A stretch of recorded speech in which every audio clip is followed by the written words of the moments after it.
10ನೇ ತರಗತಿ ವಿದ್ಯಾರ್ಥಿಗಳಿಗೆ ಸ್ವಾಗತ. ನೋಡಿ, ನಾಳೆ 10ನೇ ತಾರೀಕು ನಿಮ್ಮ ಸಮಾಜ ವಿಜ್ಞಾನ ಪರೀಕ್ಷೆ, ರಾಜ್ಯ ಮಟ್ಟದ ಪೂರ್ವ ಸಿದ್ಧತಾ ಪರೀಕ್ಷೆ 1. ಇದರ ಅಂಗವಾಗಿ ಸಮಾಜ ವಿಜ್ಞಾನ ಪರೀಕ್ಷೆ ಇದ್ದು, ಅದರ ಸಲುವಾಗಿ ಪ್ರಶ್ನೆ ಪತ್ರಿಕೆ 1 ಮತ್ತು ಉತ್ತರಗಳನ್ನು ಈಗ ನಾವು ನೋಡೋಣ. ಈಗ ನೋಡಿ, ಮೊದಲಿಗೆ ಬಹು ಆಯ್ಕೆ ಪ್ರಶ್ನೆಗಳು. ಮೈಸೂರು ಸಿವಿಲ್ ಸರ್ವಿಸ್ ಪರೀಕ್ಷೆಯನ್ನು ಆರಂಭಿಸಿದ ಮೈಸೂರಿನ ದಿವಾನರು ಕೆ. ಶೇಷಾದ್ರಿ ಅಯ್ಯರ್. ಸ್ವಾತಂತ್ರ್ಯಾನಂತರದ ಭಾರತದಲ್ಲಿ ಭಾಷೆಯ ಆಧಾರದ ಮೇಲೆ ರಚನೆಯಾದ ಮೊದಲ ರಾಜ್ಯ ಆಂಧ್ರ ಪ್ರದೇಶ. ಅಂತಾರಾಷ್ಟ್ರೀಯ ನ್ಯಾಯಾಲಯದ ಪ್ರಧಾನ ಕಚೇರಿ ಇರುವ ಸ್ಥಳ ಹೇಗ್. ಸಮಾನ ವೇತನ ಕಾಯ್ದೆ ಜಾರಿಗೆ ಬಂದ ವರ್ಷ 1976. ಗಂಗಾ ನದಿಯ ಮುಖಜ ಭೂಮಿಯಲ್ಲಿ ಕಂಡುಬರುವ ಅರಣ್ಯಗಳನ್ನು ಕರೆದಿರುವುದು ಸುಂದರ್ಬನ್ ಅರಣ್ಯ ಅಂತ. ಜಗತ್ತಿನಲ್ಲಿ ಆರ್ಥಿಕ ಯೋಜನೆಗಳನ್ನು ಜಾರಿಗೊಳಿಸಿದ ಮೊದಲ ರಾಷ್ಟ್ರ ಸೋವಿಯತ್ ರಷ್ಯಾ. 20ನೇ ಶತಮಾನದ ಅದ್ಭುತ ಲೋಹ ಅಲ್ಯೂಮಿನಿಯಂ. ಬ್ಯಾಂಕ್ನಲ್ಲಿ ದಿನಕ್ಕೆ ಎಷ್ಟು ಬಾರಿಯಾದರೂ ವ್ಯವಹರಿಸಬಹುದಾದ ಬ್ಯಾಂಕ್ ಖಾತೆಗೆ ಏನಂತೀವಿ? ಚಾಲ್ತಿ ಖಾತೆ. ಇನ್ನು ನೋಡಿ, ಎರಡನೇ ಭಾಗದಲ್ಲಿ ಒಂದೊಂದು ವಾಕ್ಯದಲ್ಲಿ ಉತ್ತರಿಸುವುದು ಇರ್ತದೆ, ಎಲ್ಲದಕ್ಕೂ ಒಂದೊಂದು ಅಂಕ. ಭಾರತದಲ್ಲಿ ಪೋರ್ಚುಗೀಸ್ ಸಾಮ್ರಾಜ್ಯದ ನಿಜವಾದ ಸ್ಥಾಪಕ ಯಾರು? Alfonso D Albuquerque. ದೊಂಬಿಗಳನ್ನು ಹೇಗೆ ನಿಯಂತ್ರಿಸಬಹುದು? ಅಧಿಕಾರಿಗಳ ಸಮಯ ಪ್ರಜ್ಞೆ, ಪೊಲೀಸ್, ರಕ್ಷಣಾ ಪಡೆ, ಕಾನೂನು. ಈಗ ಒಂದೊಂದೇ ಪದ ಪಾಯಿಂಟ್ಸ್ ಬರೆದು ನಿಮಗೆ ಫುಲ್ ಮಾರ್ಕ್ಸ್ ಕೊಡ್ತಾರೆ. ಮೊದಲನೇ ಮಹಾಯುದ್ಧಕ್ಕೆ ತತ್ಕ್ಷಣದ ಕಾರಣವೇನು? ಆಸ್ಟ್ರಿಯಾದ ರಾಜಕುಮಾರ ಆರ್ಕ್ಡ್ಯೂಕ್ ಫ್ರಾನ್ಸಿಸ್ ಫರ್ಡಿನೆಂಡ್ನ ಹತ್ಯೆ. ವಿದೇಶಾಂಗ ನೀತಿ ಅಂದ್ರೇನು? ಒಂದು ರಾಷ್ಟ್ರವು ಅನ್ಯ ರಾಷ್ಟ್ರಗಳೊಡನೆ ವ್ಯವಹರಿಸುವಾಗ ಅನುಸರಿಸುವ ನೀತಿ. ಭಾರತದ ಅತ್ಯಂತ ಎತ್ತರವಾದ ಶಿಖರ ಯಾವುದು? K2 ಅಥವಾ ಗಾಡ್ವಿನ್ ಆಸ್ಟಿನ್. ಹೆಣ್ಣು ಭ್ರೂಣ ಹತ್ಯೆ ಎಂದರೇನು? ಗರ್ಭದಲ್ಲಿರುವ ಹೆಣ್ಣು ಭ್ರೂಣವನ್ನು ಕೊಂದು ಹಾಕುವುದು. ಪ್ರತಿ ವರ್ಷ ಮಾರ್ಚ್ 15 ವಿಶ್ವ ಗ್ರಾಹಕರ ಹಕ್ಕುಗಳ ದಿನ ಎಂದು ಏಕೆ ಆಚರಿಸಲಾಗುತ್ತದೆ? ಅಮೆರಿಕದ ಅಧ್ಯಕ್ಷರಾಗಿದ್ದ ಜಾನ್ ಎಫ್ ಕೆನಡಿ ಅಲ್ಲಿನ ನಾಗರಿಕರಿಗೆ ಸಂರಕ್ಷತೆ, ಮಾಹಿತಿ, ನಿವೇದನೆ ಮತ್ತು ಪರಿಹಾರ ಎಂಬ 4 ಹಕ್ಕುಗಳನ್ನು ನೀಡುವ ವಿಧೇಯಕವನ್ನು ಅಂಗೀಕರಿಸಿದರು ಅವತ್ತು. ಅದಕ್ಕಾಗಿ ಅದನ್ನು ಆಚರಿಸಲಾಗ್ತದೆ. ಹಸಿರು ಕ್ರಾಂತಿ ಅಂದ್ರೇನು? ಆಹಾರ ಧಾನ್ಯಗಳ ಉತ್ಪಾದನೆಯಲ್ಲಿ ಆದಂತಹ ಶೀಘ್ರ ಪ್ರಗತಿ. ಇನ್ನು ಮೂರನೇದು ನೋಡಿ, 2ರಿಂದ 4 ವಾಕ್ಯಗಳಲ್ಲಿ ಉತ್ತರಿಸುವುದು. ನಿಶಸ್ತ್ರೀಕರಣವು ಪ್ರಚಲಿತ ಜಗತ್ತಿಗೆ ಅವಶ್ಯಕವಾಗಿದೆ, ವಿವರಿಸಿ. ಇಲ್ಲಿ ನೋಡಿ, ನಿಮಗೆ ಚಾಯ್ಸ್ ಇರ್ತದೆ. ಅಥವಾ ವಿಶ್ವ ಆರೋಗ್ಯ ಸಂಸ್ಥೆಯು ಮಾನವರ ಆರೋಗ್ಯ ಸುಧಾರಿಸುವಲ್ಲಿ ಪ್ರಮುಖ ಪಾತ್ರ ವಹಿಸುತ್ತದೆ, ವಿವರಿಸಿ. ನೋಡಿ, ಮೊದಲನೇದು ಉತ್ತರ ಫಸ್ಟ್ ಕೊಟ್ಟಿದ್ದಾರೆ.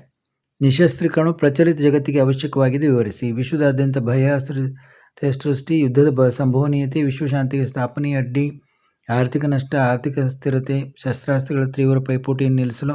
ನೋಡಿ, ಯಾವುದಾದ್ರೂ 4 ಬರೀಬೇಕು ಇದರಲ್ಲಿ, ಇಷ್ಟಕೊಂಡ ಇದ್ದಾವೆ. ಆಮೇಲೆ ಅಥವಾ ಪ್ರಶ್ನೆ ಉತ್ತರ ಕೂಡ ಇಲ್ಲಿದೆ ನೋಡಿ. ಕಾಲರಾ, ಪ್ಲೇಗ್, ಮಲೇರಿಯಾ, ಸಿಡುಬು, ಕೋವಿಡ್-19 ತೊಡೆದುಹಾಕಲು, ಏಡ್ಸ್ನ ಕ್ಯಾನ್ಸರ್ಗಳ ರೋಗಗಳ ನಿರ್ಮೂಲನೆಗೆ ಪ್ರಯತ್ನ, ಸಿಡುಬು ರೋಗದ ನಿವಾರಣೆ, ಜನಸಂಖ್ಯಾ ಸ್ಫೋಟ, ಪರಿಸರ ರಕ್ಷಣೆ. ಯಾವುದಾದ್ರೂ 4 ಬರೆದ್ರೆ ಸಾಕು. ಇನ್ನು ಅಸಂಘಟಿತ ವಲಯದ ಕೆಲಸಗಾರರು ಎದುರಿಸುತ್ತಿರುವ ಸಮಸ್ಯೆಗಳಾವುವು? ಅಥವಾ ಪರಿಸರ ಮಾಲಿನ್ಯಕ್ಕೆ ಕಾರಣಗಳಾವುವು? ನೋಡಿ, ಎಲ್ಲ ಓಡ್ತಾ ಹೋದರೆ ವಿಡಿಯೋ ತುಂಬ ದೊಡ್ಡದಾಗುತ್ತೆ, ನೋಡ್ತಾ ಹೋಗಿ. ನೋಡಿ, ಇದು ಮೊದಲನೇ ಉತ್ತರ, ಇದು ಅಥವಾ ಉತ್ತರ. ಇನ್ನು ಟರ್ಕರು ಕಾನ್ಸ್ಟಾಂಟಿನೋಪಲ್‌ನ್ನು ವಶಪಡಿಸಿಕೊಂಡದ್ದು ಭಾರತಕ್ಕೆ ಹೊಸ ಜಲಮಾರ್ಗವನ್ನು ಕಂಡುಹಿಡಿಯಲು ಹೇಗೆ ಕಾರಣವಾಯಿತು? ನೋಡಿ ಉತ್ತರ. ಜುನಾಗಢ್ ಭಾರತ ಒಕ್ಕೂಟಕ್ಕೆ ಹೇಗೆ ವಿಲೀನಗೊಂಡಿತು?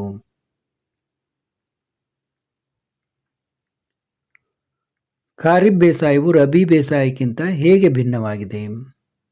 ನೋಡಿ, ವ್ಯತ್ಯಾಸವನ್ನು ಬರೀಬೇಕು. ಯಾವುದಾದ್ರೂ 2 ವ್ಯತ್ಯಾಸ ಬರೆದ್ರೆ ಸಾಕು ನೀವು. ಭಾರತದ ವಾಯುಗುಣದ ಮೇಲೆ ಪ್ರಭಾವ ಬೀರುವ ಅಂಶಗಳಾವುವು?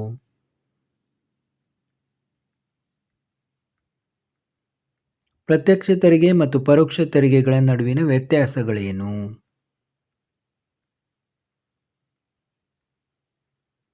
ಗ್ರಾಹಕ ಸಂರಕ್ಷಣಾ ಕಾಯ್ದೆಯ ಮುಖ್ಯ ಉದ್ದೇಶಗಳನ್ನು ವಿವರಿಸಿ. ಇನ್ನು 6 ವಾಕ್ಯಗಳಲ್ಲಿ ಉತ್ತರಿಸುವುದು. ಇಲ್ಲಿ ನೋಡಿ, ಚಾಯ್ಸ್ ಇದೆ. ಸಹಾಯಕ ಸೈನ್ಯ ಪದ್ಧತಿಯು ಭಾರತೀಯ ರಾಜರನ್ನು ನಿಯಂತ್ರಿಸಲು ಬ್ರಿಟಿಷರಿಗೆ ಹೇಗೆ ಸಹಾಯಕವಾಯಿತು? ಅಥವಾ ದಯಾನಂದ ಸರಸ್ವತಿಯವರು ಭಾರತೀಯ ಸಮಾಜವನ್ನು ಸುಧಾರಿಸಲು ಹೇಗೆ ಪ್ರಯತ್ನಿಸಿದರು? ನೋಡಿ, ಮೊದಲನೇ ಉತ್ತರ ಇಲ್ಲಿ ಕೊಟ್ಟಿದ್ದಾರೆ. ಆಮೇಲೆ ಅಥವಾ ಪ್ರಶ್ನೆಯ ಉತ್ತರ.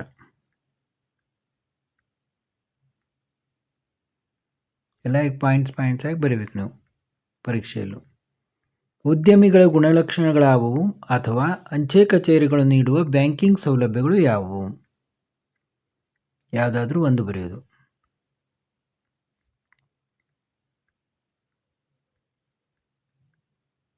ಅಂಚೆ ಕಚೇರಿ, ರಾಷ್ಟ್ರೀಯ ಉಳಿತಾಯ ಪತ್ರ, ಅಂಚೆ ಉಳಿತಾಯ ಖಾತೆ, ಕಿಸಾನ್ ವಿಕಾಸ, ಮಾಹಿ ಅಂತಿರುಟಿ, ಅಂಚೆ ವಿಮೆ, ನಿವೃತ್ತಿ ವೇತನ, ಹಣ ವರ್ಗಾವಣೆ.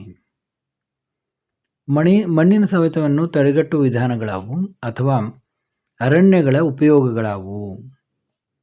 ನೋಡಿ, ಎಲ್ಲದಕ್ಕೂ ಚಾಯ್ಸ್ ಇದೆ ಇಲ್ಲಿ.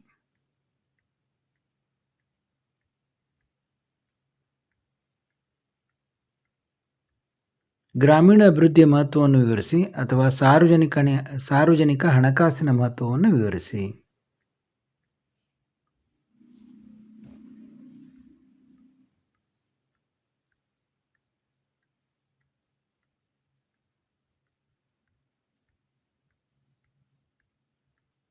ಚಿಕ್ಕದೇವರಾಜ ಒಡೆಯರ್ರವರ ಸಾಧನೆಗಳನ್ನು ವಿವರಿಸಿ.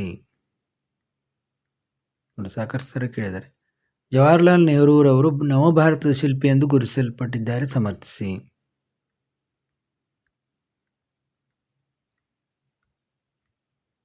ಸಾರ್ವಜನಿಕ ಆಡಳಿತದ ಪ್ರಾಮುಖ್ಯತೆ ಹೆಚ್ಚುತ್ತಿದೆ ಏಕೆ?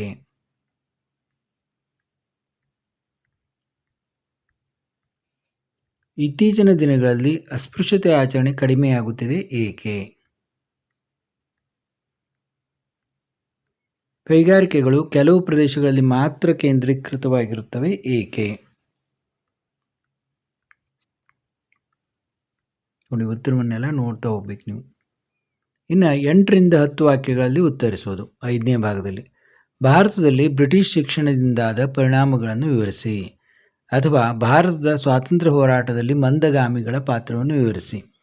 ನೋಡಿ, 8ರಿಂದ 10 ವಾಕ್ಯಗಳಲ್ಲಿ ಬರೆಯುವಂಥ ಪ್ರಶ್ನೆಗಳನ್ನು, ಕೆಲವೊಂದು ಪ್ರಶ್ನೆಗಳನ್ನು ನೀವು ಸರಿಯಾಗಿ ಇದನ್ನು ಮಾಡಿಕೊಂಡ್ರೆ ಅದೇ ಪದೇ ಪದೇ ಬರ್ತಾ ಇರ್ತವೆ, ಆರಾಮಾಗಿ ನೀವು ಬರೀಬೋದು. ಒಂದು 3-4 ಕ್ವಶನ್ ಪೇಪರ್ನಲ್ಲೂ ಚೆನ್ನಾಗಿ ಇದನ್ನು ಮಾಡ್ಕೋಬೇಕು ನೀವು. ನೋಡಿ, ಮಂದಗಾಮಿಗಳ ಪಾತ್ರ. 1857ರ ದಂಗೆಯು ವಿಫಲವಾಗಲು ಕಾರಣಗಳೇನು?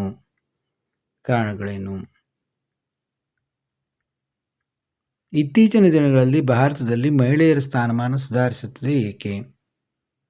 ನೋಡಿ, ಎಸ್ಸೆ ಬರೀಲಿಕ್ಕೂ ನಿಮಗೆ ಅನುಕೂಲ ಆಗ್ತದೆ. ಇವನ್ನೆಲ್ಲ ಇಂಥವು ವಿಷಯಗಳನ್ನು ಓದ್ಕೊಂಡು ಇಟ್ಕೋಬೇಕು. ಭೂಕಂಪನದಿಂದ ಉಂಟಾಗುವ ಪರಿಣಾಮಗಳನ್ನು ಎದುರಿಸಲು ತೆಗೆದುಕೊಳ್ಳಬಹುದಾದ ಮುನ್ನೆಚ್ಚರಿಕೆ ಕ್ರಮಗಳನ್ನು ವಿವರಿಸಿರಿ. ನೋಡಿ, ಇನ್ನು ನಿಮಗೆ ನೀಡಿರುವ ಭಾರತ ನಕ್ಷೆಯಲ್ಲಿ ಈ ಕೆಳಗಿನ ಯಾವುದಾದರೂ 5 ಗುರುತಿಸುವುದು. ನೋಡಿ, ಪ್ರತಿ ವರ್ಷ ಇರುತ್ತೆ. ಕೆಲವೊಂದು ಇಂಪಾರ್ಟೆಂಟ್ ಇವೆ, ನಿಮ್ಮ ಲಾಸ್ಟ್ ಲೆಸನ್ನಲ್ಲಿ ಇದ್ದಾವೆ.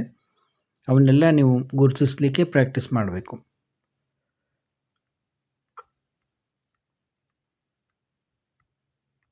ನೋಡಿ, ಈ ರೀತಿ ನೀವು ಗುರುತಿಸ್ಲಿಕ್ಕೆ ಪ್ರಾಕ್ಟೀಸ್ ಮಾಡಬೇಕು. ನೋಡಿ, ಶ್ರೀನಗರ ಎಲ್ಲಿದೆ? ಇಂದಿರಾ ಗಾಂಧಿ ಅಂತಾರಾಷ್ಟ್ರೀಯ ವಿಮಾನ ನಿಲ್ದಾಣ ಎಲ್ಲಿದೆ? ಅಕ್ಷಾಂಶ, ನರ್ಮದಾ ನದಿ, ಬಾಂಬೆ ಹೈ, ಪಶ್ಚಿಮ ಘಟ್ಟ, ಹಿರಾಕುಡ್ ಯೋಜನೆ.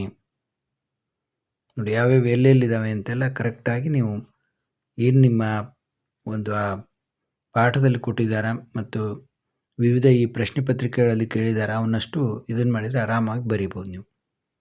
ಮತ್ತೆ ಮುಂದಿನ ಪತ್ರಿಕೆಯೊಂದಿಗೆ 2ನೇ ಪತ್ರಿಕೆಯೊಂದಿಗೆ ಭೇಟಿಯಾಗೋಣ.